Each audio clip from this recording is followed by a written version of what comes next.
hope I live long enough to see them wet boot boys get what's coming to them. Evening, miss. Well, I never. That's a first.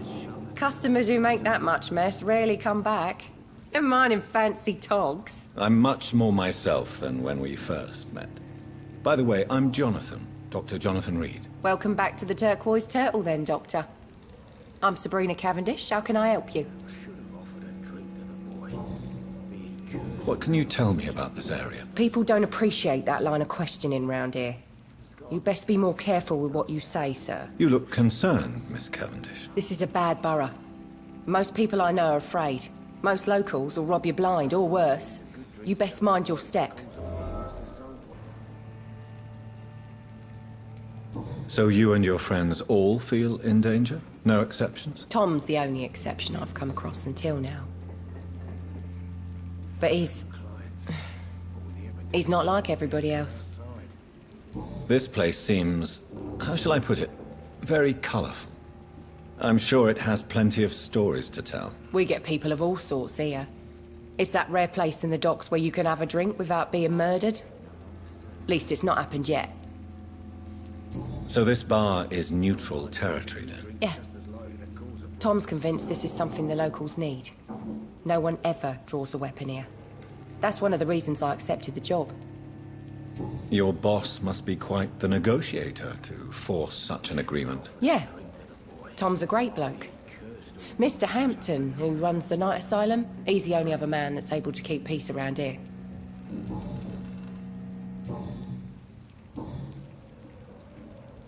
Excuse my curiosity, but where exactly are you from, Miss Cavendish? Something bothering you? What, my name? Or my complexion? Believe me, I never judge someone on their place of birth or the colour of their skin. If that's true, you'd be one of the few not to make fun of me. Just you, Tom, Dyson, Miss Fishburne, and of course Mr. Hampton. I'm sorry if I worried you. I was just curious to find out if you know this part of town well. Nosy. My dad was a sailor from Bombay, and my mum was a maid born up in Glasgow. They got married in London. And here I am. Sabrina, tell me about your true feelings for your boss. I love Tom. Not ashamed of it. Don't care if the customers joke about it, neither. Who's mocking you? I mean, we're always together. People will talk, won't they? Does Tom love you? Yeah, but he's always reluctant to take it further. It's not because I'm younger, or because of the colour of my skin. He hates jokes about us. Miss Cavendish, would you be willing to help me locate Sean Hampton? You better ask Tom, sir. Why not answer me directly? We respect the privacy of our customers here, sir. Only Tom can decide who to speak to and what he'll say to them. Goodbye, Miss Cavendish.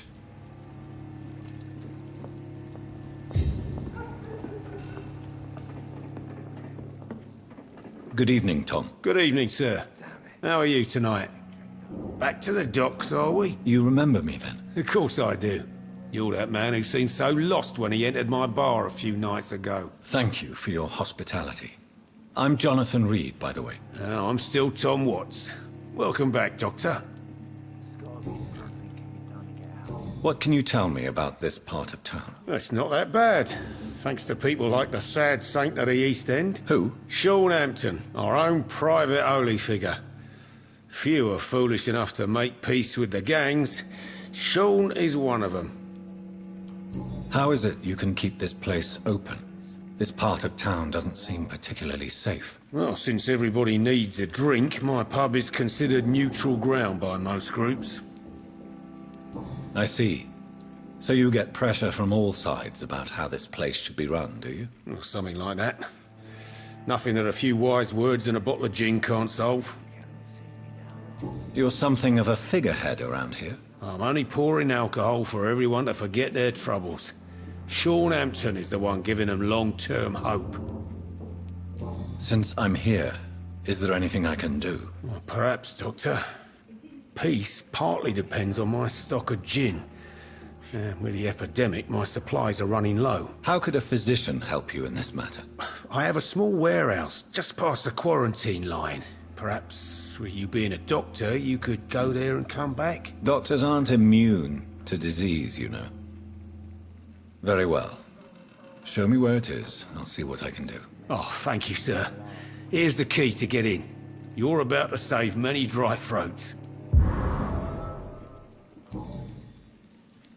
Why does your waitress feel in danger working on the docks? This part of town is dangerous for all, but for women it's worse, as always.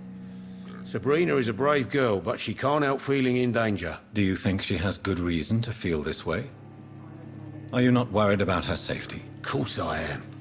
The truth is, she's tougher than me deep inside. She just has to learn to control it.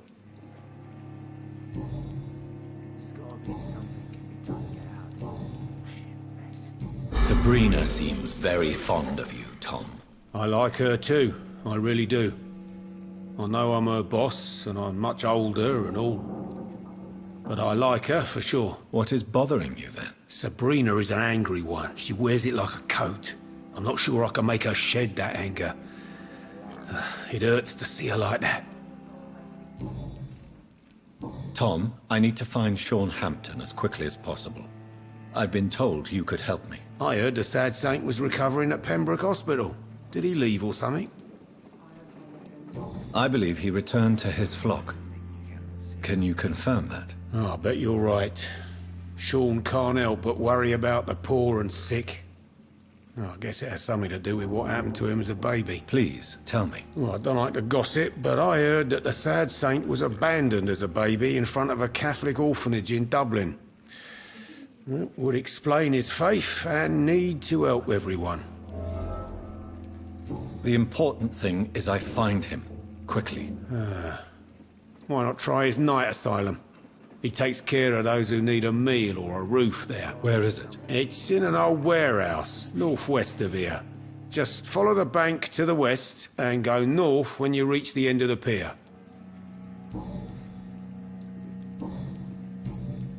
Goodbye, Mr. Watts. This mess would have given me a laugh. I should have offered a drink to the boy. Be he cursed or not, he's just another lost orphan. There's gotta be something can be done to get out of this bullshit mess. No?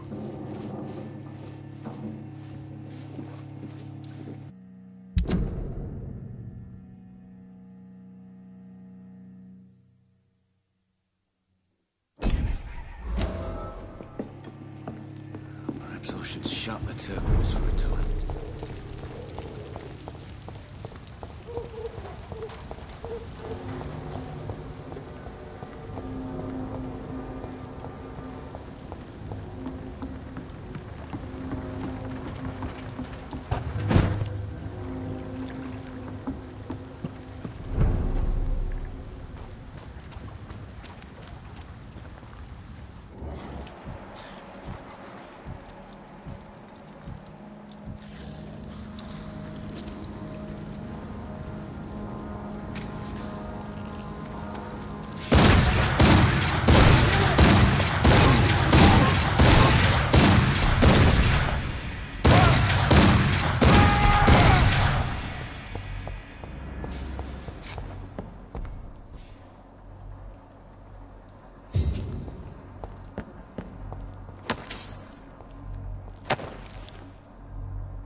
Tom has so much alcohol, he could keep this district afloat for quite some time.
go outside. Welcome back, Doctor. What can I do for you?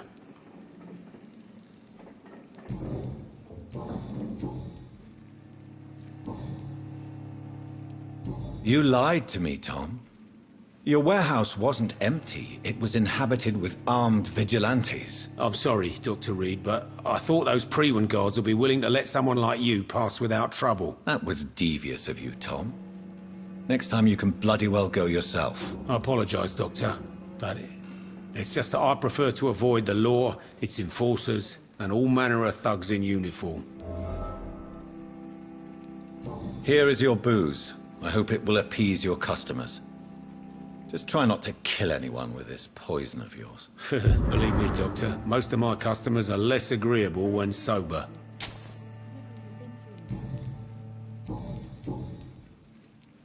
Tell me about your arrest for attempted murder, Tom. I tried to kill someone. I got arrested. I paid my debt and I have nothing to hide. So you mean your customers know about your sordid past? Yeah, why do you think this is the last pub open? I have nothing to hide and I don't judge. That's a relief for many round here. Do you think prison changed you? Made you a better man? Oh, I don't know about that. All I brought back is bad memories, scars, and an ugly tattoo of a blue turtle. But do you feel cleansed of your sins? All I know is that I'm at peace. I did what I did, but I wouldn't do it again. Does that make me a better man? I don't know. You attempted murder. Give me some details. I was given an order to kill. I was an obedient gang member at the time, a proud wet boot boy. Why did you join the gang? Because I finally felt useful. Do you have any idea what it means to feel respected when the rest of the world shits on you? So you were ordered to kill someone. What happened then? I don't know if you can possibly understand, but I couldn't kill him. I just stood there pointing my gun. Someone saw me. I gave up. Why couldn't you shoot? My target was eating in that fancy restaurant with mirrors and music. He was eating, drinking, laughing. He was having such a good time. I hated him for his bottomless appetite and easy life of easy pickings. And then something happened.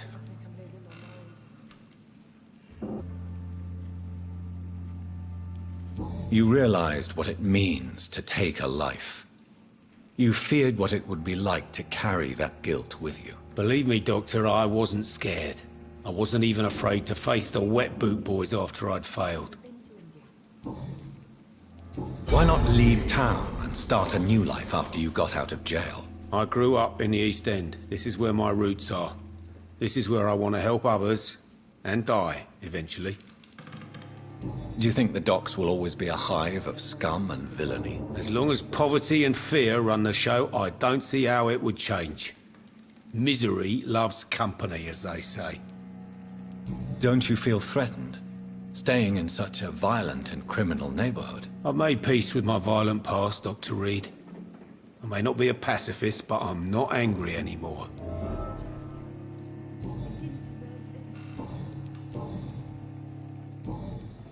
Goodbye, Mr. Watts.